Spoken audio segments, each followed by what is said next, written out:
Buenos dias, boa tarde, boa noite para quem estiver, aonde estiver, o horário que estiver assistindo. Nós estamos num perrengue tão legal hoje. Tá caindo um mundo de chuva. Tivemos que vir gravar na garagem. Virou uma confusão, mas confusão sempre dá quando a família tá junto. E eu tenho tanto orgulho, tanto prazer de estar recebendo um caso de sucesso. Um dos maiores empreendedores que eu conheço na vida. Não é porque é meu sobrinho, não, mas é. Eu quero apresentar para vocês o meu sobrinho, um homem de sucesso, um intercambista, que a gente vai colocar todo esse episódio atrás da meninada da high school. Ele também teve essa oportunidade de fazer um intercâmbio. O meu querido sobrinho, Siddhartha. Gi, que legal! Obrigada! Giovana, de pijama, lá, Giovana, de pijama, lá, De pijama. Giovana, entrevista é muita história pra contar. De pijama. Engajando, engajado, eu engajei o engajar. De pijama. Na piscina, na cozinha ou na sala de estar. De pijama. Lugar de conversa boa em qualquer lugar. Sendo que certo pra usar. Vai, Giovana! Que legal a gente estar aqui. Obrigado por essa oportunidade de vir aqui nesse talk show, nesse podcast famosíssimo de sucesso, para poder conversar um pouquinho, compartilhar um pouco da nossa história. Quando o Siddhartha disse que viria passear, eu já disse para ele, então você guarda um dia para mim, porque eu preciso te entrevistar. O Siddhartha, ele é filho de uma pessoa muito importante na nossa cidade, Arapongas, no Paraná, que, aliás, hoje, além de eu estar com o araponguense aqui, a gente está até sentado num sofá da Arte Coro de Arapongas Meio também. Arapongas, ó. Então, hoje, a gente está bem paranaense, com gente da nossa terra. O Siddhartha é filho do professor Luiz, que é uma figura ilustre na nossa cidade. O professor Luiz, ele vamos falar que né? Ele foi para o céu, mas para nós ele o legado sempre fica, será, né? Exato. Para nós ele sempre será. Professor Luiz, ele chegou em Arapongas em 1963. 1963. E montou em Arapongas a primeira escola de inglês da cidade. E uma das primeiras do Brasil que se tornaram uma rede nacional. Maravilhoso, a gente vai chegar nessa parte. A Academia Washington, hoje Washington do Brasil, tem mais de 60 franquias em todo o território nacional. E o legado foi deixado pelo nosso querido professor Luiz, que nos deixou esse livro, mas não foi o único. Ele foi um grande escritor e fez toda a metodologia da escola, que está até hoje por todos os cantos do Brasil. Eu tive o privilégio de estudar na Academia Washington também, desde criança. Então, o inglês que hoje eu tenho é graças ao meu primeiro inglês, que foi na Academia Washington. Filho de gente brilhante, brilhante com toda certeza.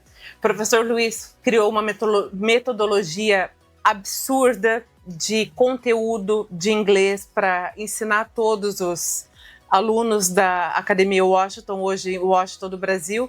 E o Siddhartha, com a sua expertise, conseguiu transformar uma simples escola numa franquia. É isso aí, Papai do Céu abençoando. Numa franquia premiada por algumas vezes, né? Sim, quantos correto. prêmios vocês já ganharam? São vários prêmios, né? Acho que os mais relevantes são a própria chancela da Associação Brasileira de Franchising, o selo de excelência. São menos de 8% das redes de franquias do país que tem essa chancela. Então isso é uma coisa que nos deixa muito feliz.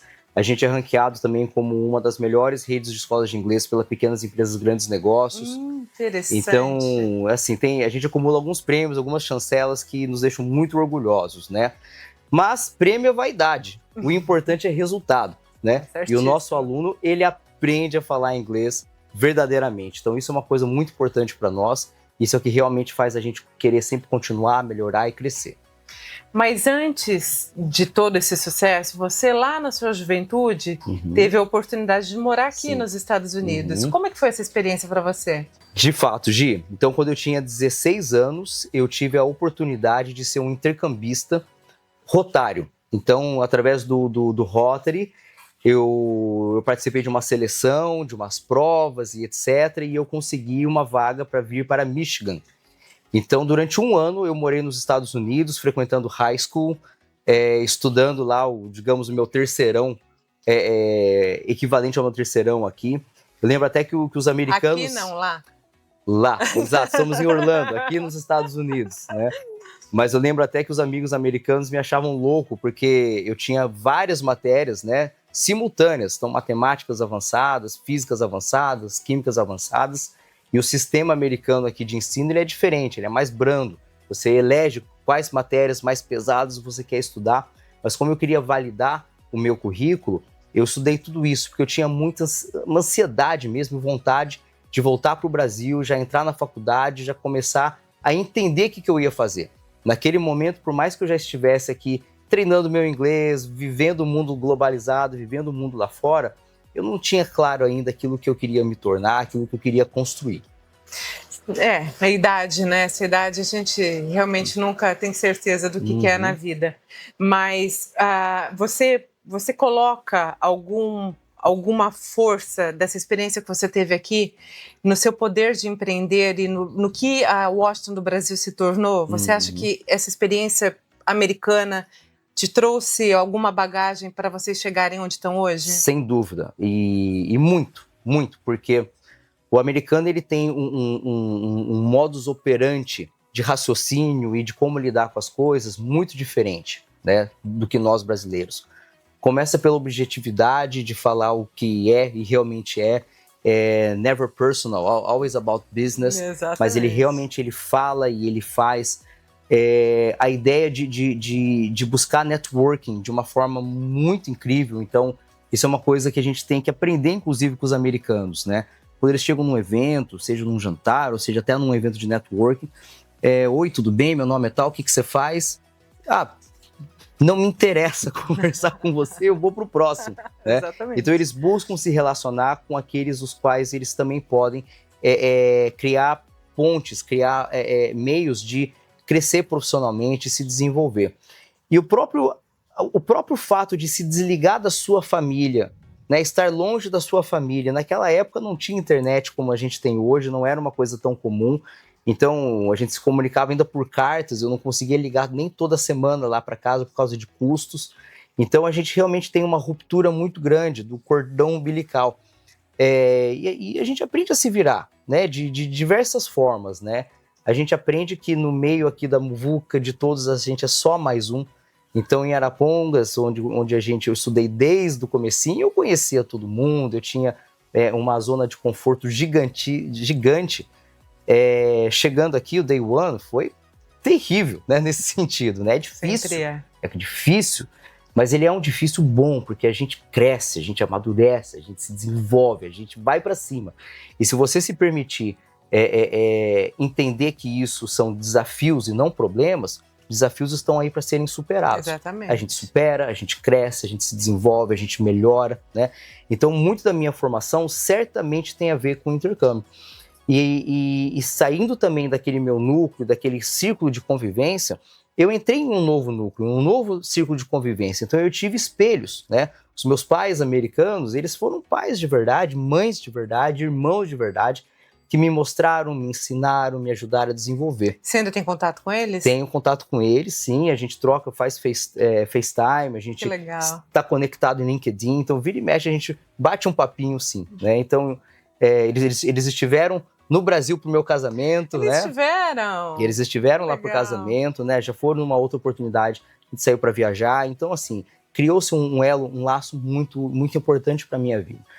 E nós não somos o que somos, nós somos o acúmulo daquilo que nos constrói ao longo da vida. Sem dúvida. E certamente, poxa, na minha adolescência, naquele momento que a gente ainda é uma esponja, absorve, estar aqui vivendo tudo isso fez grande parte da minha construção também. E o processo de franquear não é tão simples assim, né, Cid? Da Não, onde surgiu, assim, o primeiro start de que vocês deviam passar para Perfeito. mais e mais e mais escolas? Bom, os Estados Unidos, a América, é o berço do franchising. Né? Isso por si só, talvez até a própria experiência que eu tive de morar aqui, sem entender exatamente o que era franchising, mas talvez eu tenha percebido esse poder de rede, esse poder de padronização. E como nós tínhamos uma escola, uma metodologia de ensino, um conjunto de material didático muito bom, que realmente funcionava, no momento que eu comecei a me envolver com a escola, me envolver com o negócio familiar, eu entendi que a gente tinha um ativo muito grande lá, mas era um ativo inexplorado. E você sabe que dentro de casa tinha um quarto que era como se fosse uma despensa. E lá ficavam estocados os materiais didáticos já impressos. E eu sempre passava lá na frente com um sentimento, poxa, e esse negócio aqui, e esse negócio aqui. Muita informação. E é muita informação, né? E algum dia me deu um despertar e eu falei, poxa, isso aqui tá aqui em Arapongas, por que não levar isso para todo o Brasil? Então esse foi o ponto de começar a buscar meios disso acontecer. Antes disso, você foi professor da Sim, academia também, sim. né? No momento que eu falei... Não, deixa eu contar.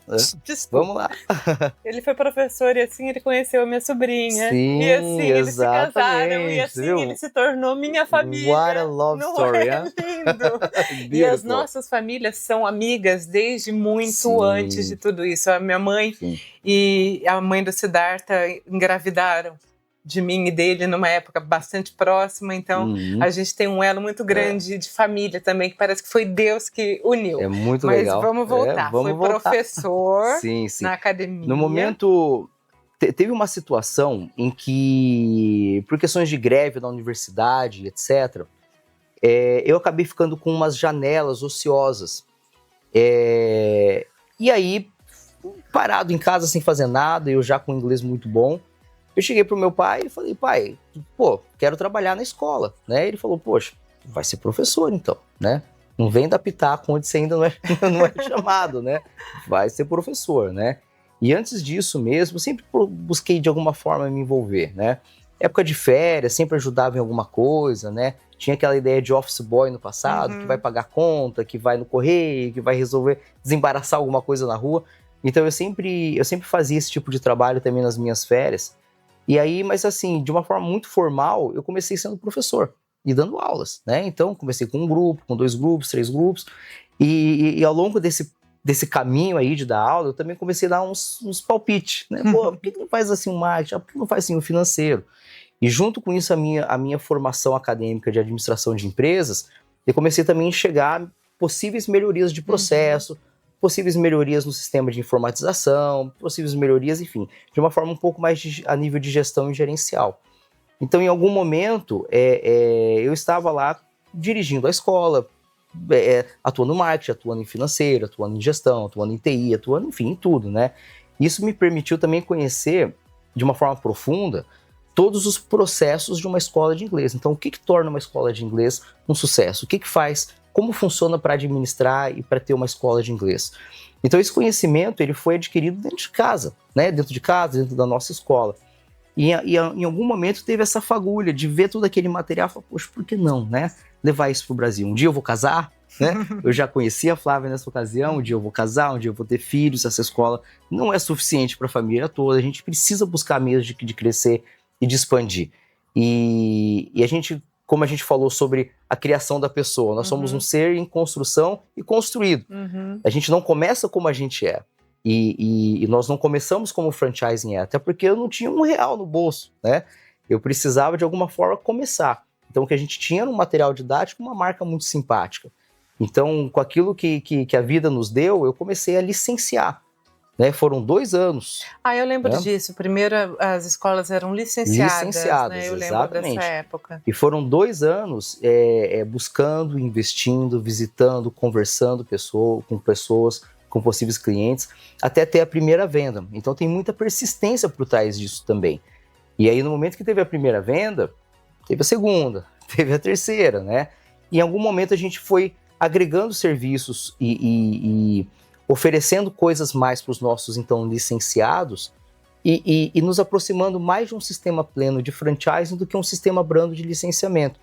E também mais um momento de decisão. Vamos dar um passo à frente e se tornar franqueadora, ou vamos dar um passo atrás e nos manter como licenciamento? E foi quando a gente teve uma decisão, que eu acho que foi muito acertada, onde a gente se formalizou como um sistema de franchising, né?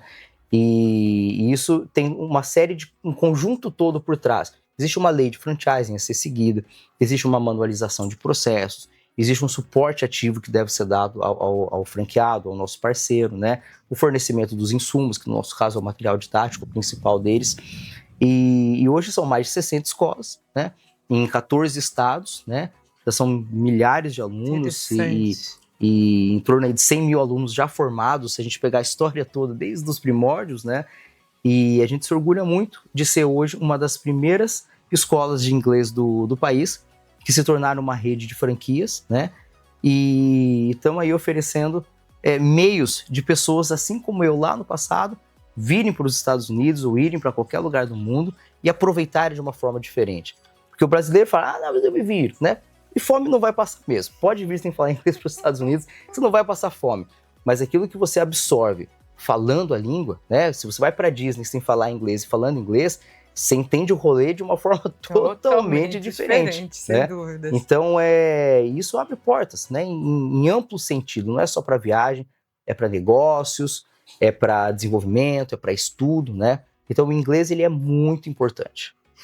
Sem dúvida. E a gente vê aqui tantos brasileiros, a gente já conversou sobre isso também, dos brasileiros que aqui estão e não conseguem destravar a língua, não conseguem ir para o inglês. Sim. A Washington também oferece aulas online. Oferece, para a galera que está aqui. Eu ainda vou trazer essa escola para ter uma escola aqui em Orlando. Isso é um desejo de vida. Muito legal. Isso vai acontecer. Mas enquanto isso, as pessoas que estão aqui em Orlando ou whatever, aonde quer que estejam, e queiram destravar, queiram começar a entender o quanto importante é falar o inglês e como a metodologia da Washington é brilhante, você pode... Sim, a gente tem alunos no mundo todo hoje, né? Então a pandemia teve todos os momentos difíceis, né? E ela trouxe dificuldades para todos nós, mas ela trouxe também oportunidades. E uma delas é entender que o nosso produto ele pode ser ensinado e usado de uma forma remota. Então a gente procura levar a experiência de sala de aula, de dentro de sala de aula, pro método, para a forma de transmissão online. Mas a gente tem professores ao vivo, a gente despacha material didático para poder ter o acompanhamento, enfim, para a gente poder replicar, de fato, a experiência do presencial de uma forma remota. E funciona muito bem. Que interessante. E qual é o próximo gol, Cê? Qual que é o próximo gol da Washington do Brasil? O que vocês estão almejando no dia de hoje? Certo, a gente tem buscado aí a expansão, inclusive hoje vendeu uma franquia, né? Olha que legal. Então, hoje, mais uma! Estamos de férias nos Estados Unidos, mas a turma lá tá ralando, tá trabalhando. Graças a Deus. Então teve uma venda de franquias hoje, muito legal, então a gente continua expandindo, a gente continua crescendo. A gente quer se tornar a rede com a melhor média de alunos por escola. Então isso tem muito a ver com oferecer qualidade, oferecer suporte, oferecer treinamento para o nosso franqueado, né? O sistema de franchising, por mais que o nosso negócio seja escola, a gente vende escola, mas a gente tem que ser uma escola. Porque esse é o jogo do franchising, é ensino, é suporte, é acolhimento, é desenvolvimento. Então a gente está nessa busca aí, nessa visão de ser a rede com a maior média de alunos por escola. Né? Será, não tenho dúvida. É isso aí. Não tenho dúvida que sim. E a gente conversou com vários adolescentes que estão indo para a faculdade, a gente tem sempre esse propósito de vida de tentar instruir o adolescente ao caminho que tem que tomar, que é necessário percorrer para que a gente possa sempre estar crescendo. Como você enxerga essa... Assim, o que você falaria para meninada, para moçada, para seus estudantes ou para a galera que está aqui da high school, enfim. Certo. Qual o conselho que você daria? Pergunta muito legal, tema muito legal, pelo seguinte: hoje existe uma falsa impressão de que o sucesso ele é muito simples, que ele é muito fácil. Tem muito empreendedor de palco falando um monte de groselha legal, que fica falando de shortcuts, né? Mas não existe shortcut. Quando a gente vê jogadores de futebol muito bem-sucedidos, a gente entende que tem milhares de pessoas que tentaram, milhares de pessoas que abandonaram, e eles aparecem. E o que está sendo feito hoje é mostrar só essas estrelas, só os caras que fazem gol, só a parte que dá certo. E tá tendo muito incentivo online a não estudar, a empreender. Só que empreendedorismo sem estudo não tem base. As coisas não fluem. Talvez aquele cara, jogador de futebol, é 1 milhão, que tem um talento diferente, que dá uma sorte diferente, que tá com um timing diferente, ele dá certo. Mas, no geral, as pessoas têm que se preparar, têm que estudar, têm que se desenvolver, têm que buscar, têm que persistir. Então, empreender é maravilhoso, mas empreender sem estudo não vai dar certo. Então, minha recomendação é sempre estude. A gente estuda até hoje, a gente lê livro até hoje, a gente participa de simpósios e de treinamentos até hoje. Então, é muito importante isso. E entender que é necessário muita disciplina, é necessário muito compromisso e uma visão muito clara daquilo que você quer ser, daquilo que você quer ter, para daí sim você começar a buscar o como você vai fazer. Porque existem 1000 caminhos para você ser e ter aquilo que você quer e que você deseja. Brilhante, eu concordo em gênero, número e grau. E Gi, ainda falando de visão, de futuro, de empreendedorismo, né? A empresa está lançando agora um novo negócio que se chama letra B, Live, de believe, de acreditar, de crença. E tem muito a ver com uma missão nossa de ensino. Então, a gente criou um formato de ensino onde a gente vai permitir que empresas de qualquer setor, de qualquer segmento, ofereçam para os seus funcionários e familiares um curso de inglês robusto, de altíssima qualidade. Isso corporativo, no caso. Isso corporativo. Interessante. Exatamente. E diferente dos convênios e dos benefícios que tem por aí, onde se dá um desconto para estudar numa escola local, no nosso caso, a empresa vai fazer uma assinatura e o beneficiado, que é o funcionário e seu familiar, vão poder estudar gratuitamente na nossa big plataforma online de ensino. E tudo isso junto também com inteligência artificial. É uma coisa que está muito na moda e realmente é uma coisa que a gente tem que entender que isso veio para ficar. E a nossa inteligência artificial se relaciona com o nosso aluno e entende quais são as necessidades de aprendizagem futura. Então, além do inglês, a cada 6 meses, o nosso sistema vai oferecer novas trilhas de aprendizagem para essas pessoas. Seja aí soft skills, seja aí cursos de liderança, de oratória, Excel, enfim, não importa. Que interessante. O que importa é o que ele precisa. Então, esse novo negócio nosso vai nos permitir sair do ramo de franchising, mas ainda se manter no ramo de educação, que é uma coisa que a gente acredita muito, a gente entende que a educação é a arma mais forte para se mudar o mundo, como dizia o Nelson Mandela. E a gente tem um objetivo muito agressivo, muito forte mesmo, que é de ter 1 milhão de alunos nessa plataforma. E a gente vai conseguir isso daí através de outras empresas que acreditam na educação como um benefício. Então, I believe, e todo mundo mais que believe vai estar junto nesse novo negócio. Eu tenho certeza que Believe vai ser um sucesso, porque tudo que você bota a mão vira ouro, valeu. meu amor. Tudo que você bota a mão vira ouro. O grande ouro é ter você como minha tia, viu? Ter vocês como nossos familiares, e eu sou muito grato por ter entrado aí na família de vocês, porque eu sinto o quão bem me faz simplesmente estar do lado. E eu acho que família é isso. Não precisa falar, não precisa conversar, não precisa fazer nada. O simples fato de estar do lado deixa meu coração quentinho. E a gente chora. E eu tava tentando segurar essa galera aqui. Tá toda a família inteira. Imagina a minha alegria, os meus sobrinhos netos, as coisas mais gostosas do mundo. Depois eu vou botar fotinho deles aqui. Até pedi para Deus trazer uma chuvona, mas a chuva foi embora. Sendo assim, ele tem que ir embora. Eu preciso voltando para trabalho, voltando para a rotina normal. É isso. E com esse novo projeto que eu tenho certeza que vai brilhar. É isso aí. Sim. Legal. Obrigada. Valeu. Thanks a lot. I love you. Great to be here. I love you too. Foi um prazer, gente. Valeu, obrigado. Até uma próxima. Ah!